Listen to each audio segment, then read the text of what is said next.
Welcome back, or welcome, whichever applies. So if you haven't been here before, I watch a movie, I sit down and I talk about it. I don't do scripts, I don't do jump cuts, it's just me rambling right after I watch a movie. So if that sounds fun, rock on. If it doesn't, later. So today we're doing a film on Shudder called Downrange. I believe it's a Shudder original. It was released in 2017, and it's about a sniper. So we haven't done a sniper film since, what was it, Night of the Hunted, which is like last year, I think? I don't remember. Doesn't matter.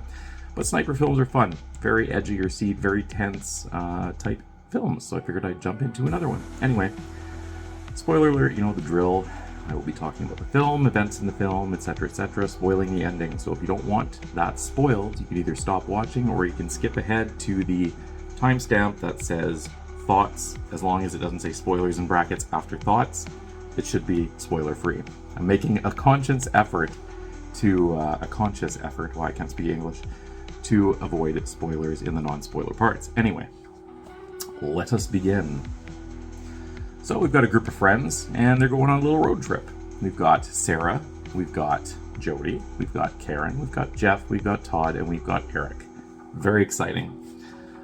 As they're driving along, within like the first 3 minutes of the film, boom, they blow a tire. So we're getting right into it, right off the bat, setting them up. There's no real backstory or anything like that. We're just focused on making this film go. And this film is only, I think, 90 minutes too, so it makes sense the pacing is a little bit fast. But you know what? I'm good with that. Anyway, in the tire blowing out, we find out that Jody has injured her head a little bit. Not a huge deal, nothing major, just a bit of a bump. Anyway, they are trying to get a signal, but they cannot, so they're in kind of a dead zone, essentially. So they pop out the tire change kit and began fumbling through, attempting to change the tire, which is taking a while, but none of them really know how, so, you know, slow and steady wins the race, right? Anyway, two of our female companions go in opposite directions to try to get a cell signal, and one of them does. So instead of, you know, calling AAA, I assume this is in the States, CAA in Canada, whichever, same thing. Instead of calling AAA or a tow truck or anything like that, or, you know, she goes on social media. You know, that's what you do. She goes on that, she's talking to people, chatting. They take a selfie of themselves stranded with the tire and everything, and they go to post it and send it to each other and all that fun stuff. Anyway, we've got, what's his name, Jeff, who's taking the lead on the tire change. So he's taking the tire off and doing all that kind of stuff. I guess he's the go-getter of the group. So good on him. Fantastic. And the others go take a break. So we have, whatchamacallit, Karen and Jody are sitting behind the back of the car, and Todd comes and sits with them and joins them. Eric goes off into the bushes to go take a pee because, I mean, you may as well, you know, you're stopped, you may as well take care of that while you're there, so that's fun. And Sarah is walking back from her selfiness and sits down with them. All of a sudden you hear a thump and you see the spare tire rolling down the road. It's like, oh, geez, okay. So Todd gets up and is like, says, as he's running towards the tire, like, Jeff, you lost something? Goes and grabs the tire, and then he turns, and then his face just drops. Like, what the? Turns out, our good friend Jeff is our first victim. So he's got a gaping hole right through his head. We've got a sniper situation, and this sniper is using a suppressor to avoid, I guess, alerting everyone. And Sarah comes around and looks, and oh, she freaks out instantly. And then you hear a little, and she stops and turns, and Todd, who is her partner, notices, oh shit, yeah, her eye was shot, so that's fun. So she's like, I mean, she's gonna die, let's be real, but she's still walking towards with her arm outstretched, and Todd's just like, what the fuck? Anyway, another shot, boom, takes her down. She's on the ground. Todd immediately runs to the back of the car, and they assess the situation. While this is going on, our good friend Eric was on his way back, and more shots open up, and it turns out he takes the suppressor off to try to get a little bit more momentum. Suppressors do slow down the velocity of the bullet, so it's basically stealth while sacrificing a little bit of penetration damage. Luckily for them, even without the suppressor, these bullets cannot get through the car completely. I mean, they're getting through, don't get me wrong. You can see dents on the door where they're sitting, like going in. So it is almost penetrating the vehicle, which is kind of concerning. But anyway, they're safe for now. Eric, however, is not by the vehicle. He was off in the bushes taking a pee. So he quickly jumps behind like a downed tree type log thing and takes cover. Not a great situation. So they're talking and they're trying to figure out, like, okay, what the fuck? Excuse the language, sorry. But I mean, that would be what would be going in your mind, right? They're talking about, like, okay, there's going to be a car coming by. Yeah, but if the car comes by, what's going to stop him from shooting that car? Okay, well, we got to try to reach society somehow, right? So they take a selfie stick and they take one of their phones, and I forgot to mention, sorry, Todd was shot in the shoulder as he was running to the car in that initial burst of things happening, so he's injured. Anyway, he takes a little selfie stick and puts the phone on it to try to reach out and get a signal, because slightly behind the car, like maybe a meter or a yard, sorry if you're American, behind the car is cell signal, but where they're situated by the car is just out of it. Go figure, right? So he puts the phone out and they put the voice activation on. They're like, you know, the assistant or whatever, is Siri or whatever you want to call it, is like, how may I help you? And so they're going, and as soon as they get a signal, one of them shouts, call 911, and that's when a bullet hits the phone and it explodes, and yeah, that's no good. Of course, the force of the bullet on the selfie stick hurts Todd's arm even more, so that's, you know, an added injury to him. This poor guy, eh? Like, man. Anyway,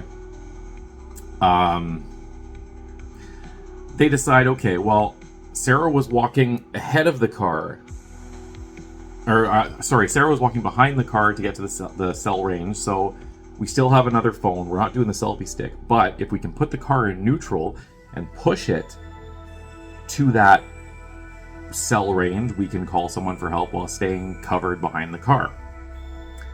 While this is going on, Eric is kind of freaking out because he can't quite hear what they're saying, because he's behind that tree there, so there's a little bit of a gap, and he's kind of like stressing, like, are you guys gonna leave me? Like, what the fuck?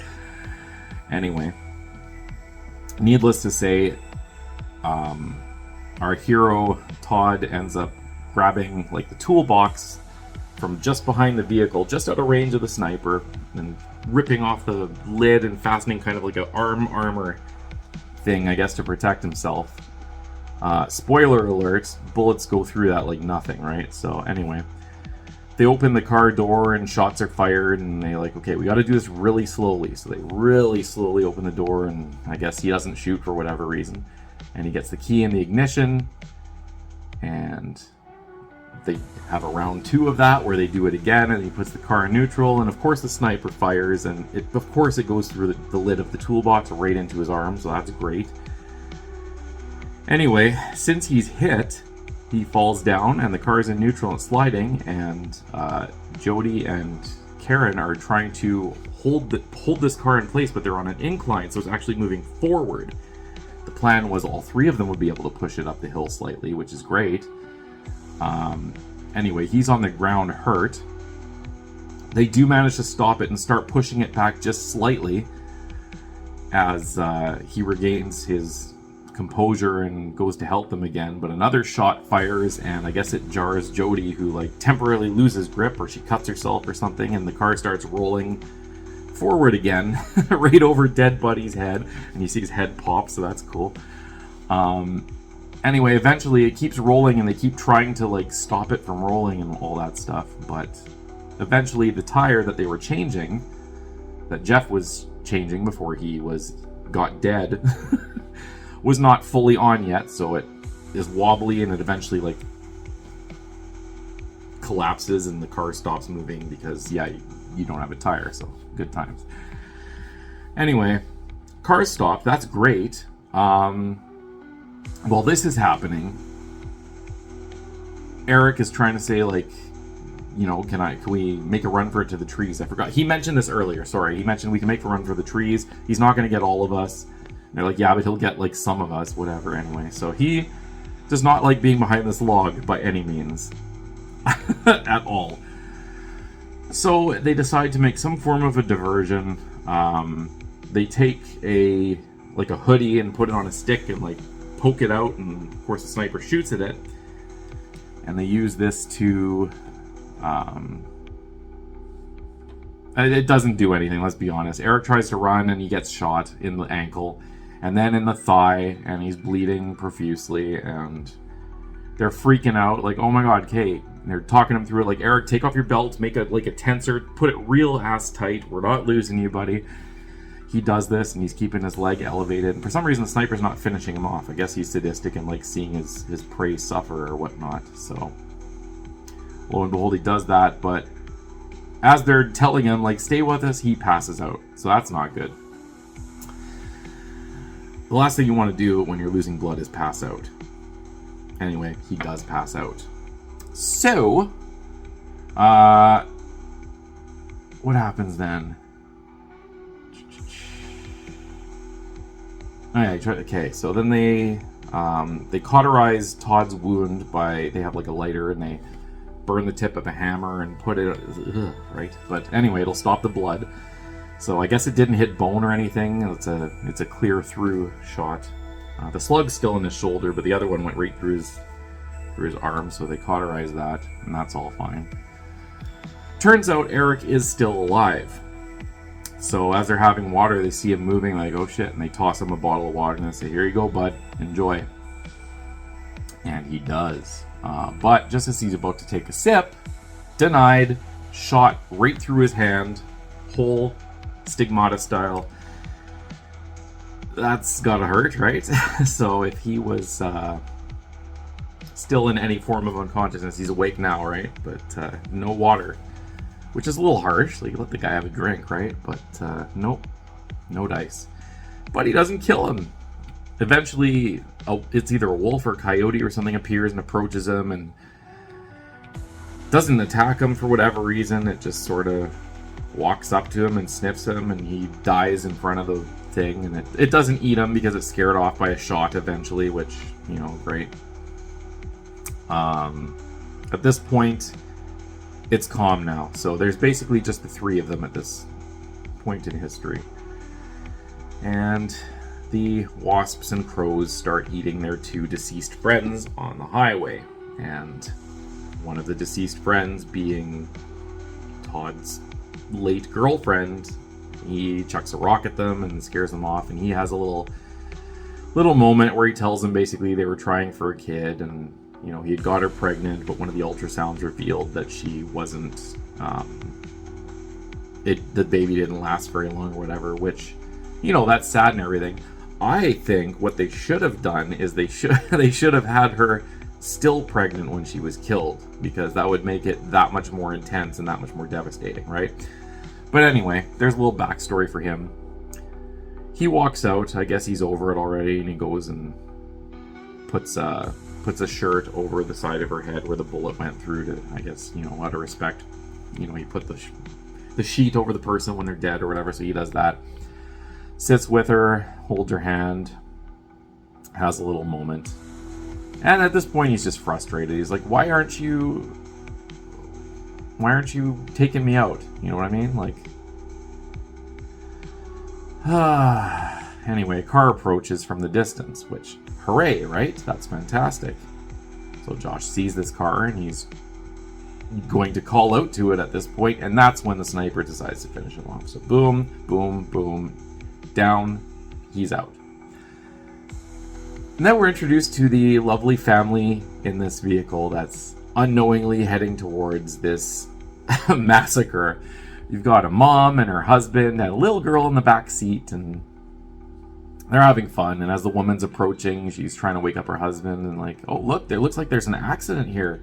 honey, can we? And that's when all of a sudden, boom, Sniper shoots her hand practically off, and blood is spraying everywhere, wakes the husband, the car is swerving, blood sprays on the kid in the back seat, car's out of control, ends up hitting the SUV that our heroes are stranded with and flipping the car. Little girl goes flying out the side window off into the bush somewhere. Car flips upside down, skids, and smears the bodies all to shit. So they're like they're very much less intact than they were initially. And the car flips back, and the woman staggers out of the vehicle. She's all bloody, and her hand is flopping, and it's pretty graphic. Anyway, the two girls that are left, basically, Jody and Karen, are screaming at her like, dude, stay behind the car. There's an active sniper. They're yelling over each other, so she's out of it, right? So she's not comprehending what they're saying or that they're even saying anything, and obviously she's dispatched pretty quickly. The husband, I guess, regains consciousness and gets out of the car and starts pulling her, and they're yelling at him like, dude, get behind the car. He pulls his wife's body out of the way. That's great. And he's concerned about his daughter, obviously. She's in the ground over there, and like, can you get my daughter? And like, dude, do you have a cell phone? He's like, can you get my daughter? Do you have a cell phone? Call 911. Stay behind the vehicle. You'll be safe there. Pan over to little girl lying unconscious on the ground. Not dead, breathing, but, you know, we'll deal with that eventually. Let's call the police right now and figure it out.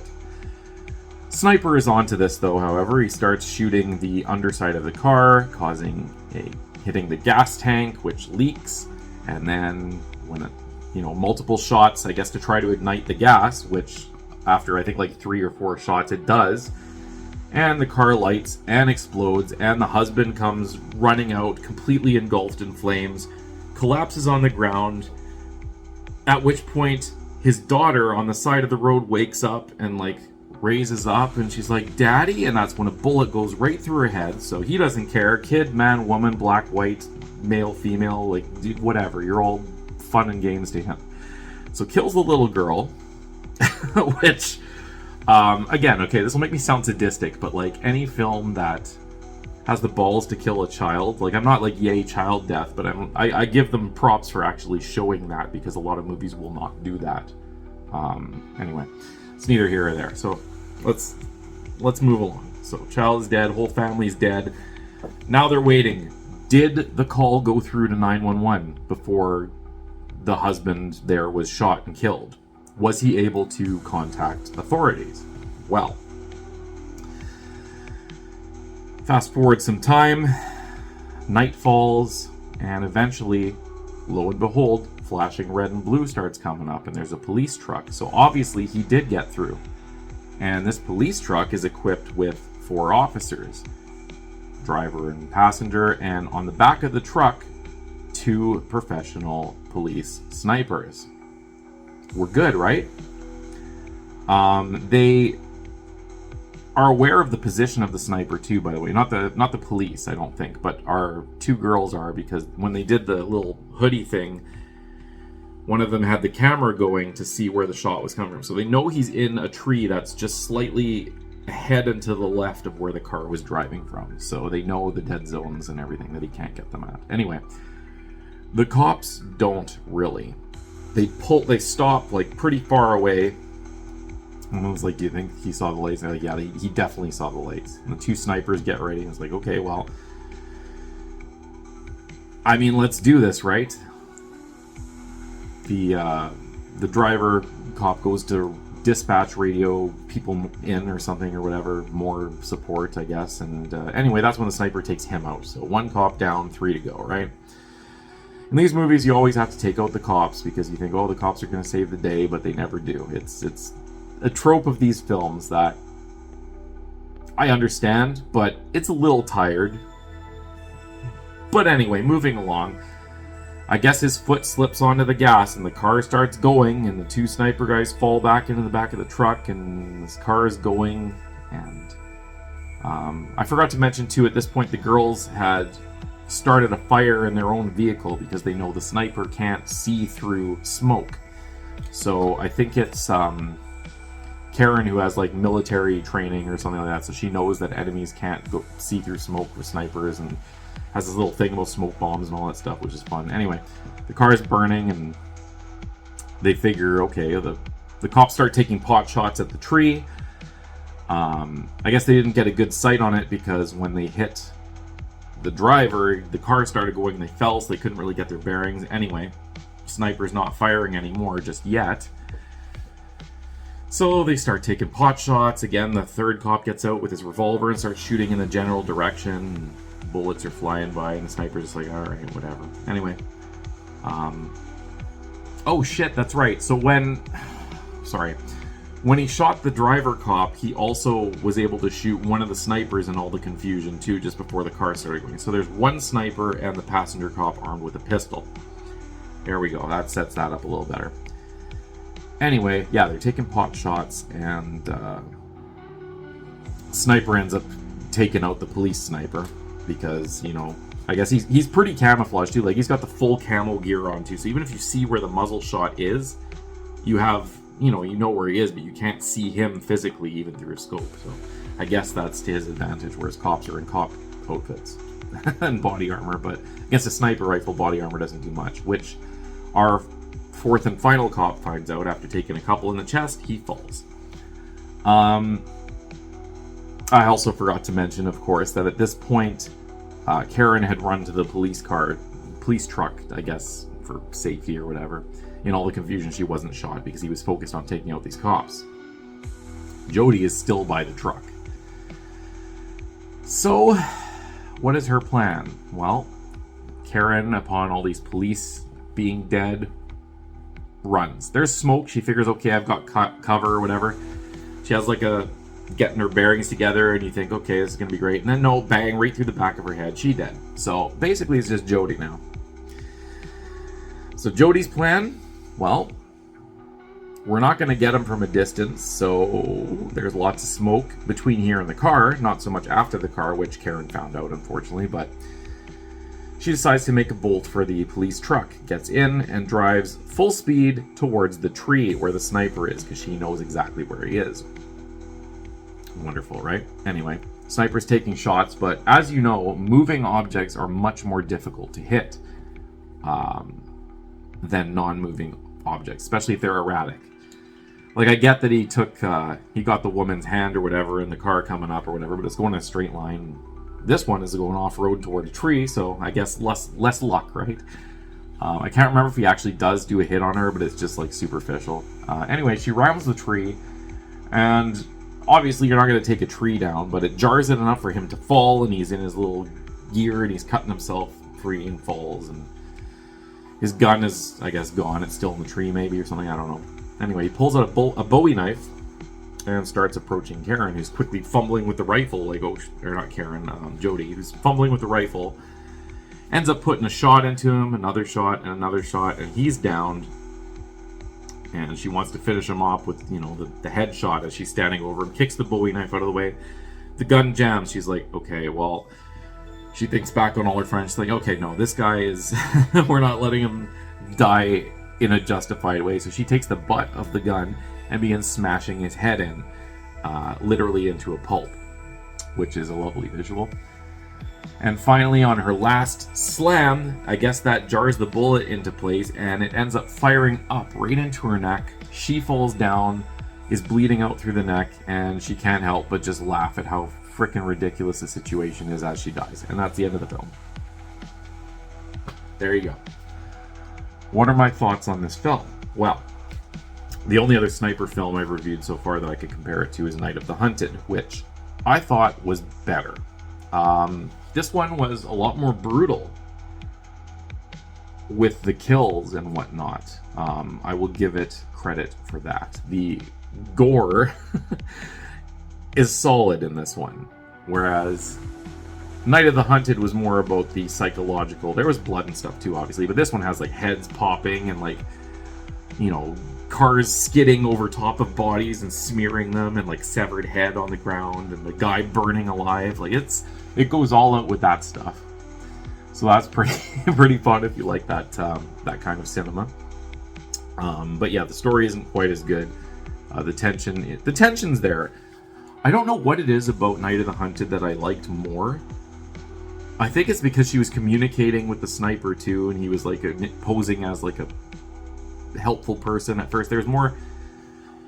I'm not going to spoil Night of the Hunted in case you haven't seen that other review, but anyway, there was more interaction between the protagonist and the antagonist. Whereas this one, he's just killing them for whatever reason. In Night of the Hunted, we find out why. In this one, it's just a dude that's shooting people. So it's a little bit weaker in that regard, but like I said, it amps up the gore significantly and the disturbing death scene significantly versus Night of the Hunted. So it has that in its favor. Acting is subpar all around. There's not really much else I can say about that. It's tense enough of a film that you don't care too much, but there are some times where you're like, yeah, okay, these are not the best line delivery in the world. Not that I could, do any better. I'm sure they could act circles around me, but I'm just saying it's good enough, I guess. The fact that it happens during the day for a large part of the film, I like that. Like I said in a previous review, I always like when things take place in the day, not only because you can see what's going on better, but also because, I don't know, the whole fact if it's happening during the day, this person really just doesn't give two shits. He's just like, okay, there's my target, kill it. If someone sees it, it'll just kill them too. Whereas in the dark, there's like, I don't know, the stealth aspect, I don't know, the hiding and killing from the shadows thing, which is great too in its own regard. But I always like those films that have like a daylight segment that's just as intense as the night segment, which this does. So it has that in its favor. What else? Bear with me here one moment. Dodson, we got Dodson over here. See, nobody cares. I should have done that for the Jurassic Park review, but whatever. Anyway, or not done it at all because it was lame. But what else can I say about this film? Yeah, again, the visuals were good, the gore was good. I didn't find myself caring too much about any of these characters. Although, I will be honest, I did think that Karen was going to be the final girl if there was a final girl.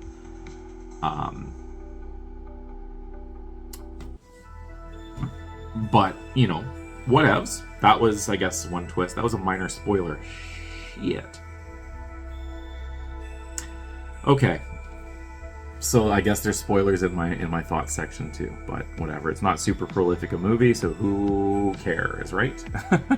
Other than that, not really a lot to say, to be completely honest. So let's move on to the rating. What am I giving this bad boy? Well, I'm thinking 5.5. There you go. Boom, 5.5. That's it. Now let's throw some decimals in there. 5.007. There you go. That's my rating for this one. 5.5007. Awesome. Should you watch it? I mean, it's on Shudder, and Shudder's. It's a good time. Like, I enjoyed myself watching it. It's not like gonna change your mind about anything or make you really think. It's just some good guys shooting people and lots of gore. So it's good enough for that. So yeah, check it out. It's not a high recommendation, but it's a recommendation enough because of some of those scenes of the deaths were pretty intense. So if you're into that kind of stuff, you may enjoy it. Other than that, I will leave you be, and we'll see you next week. Peace.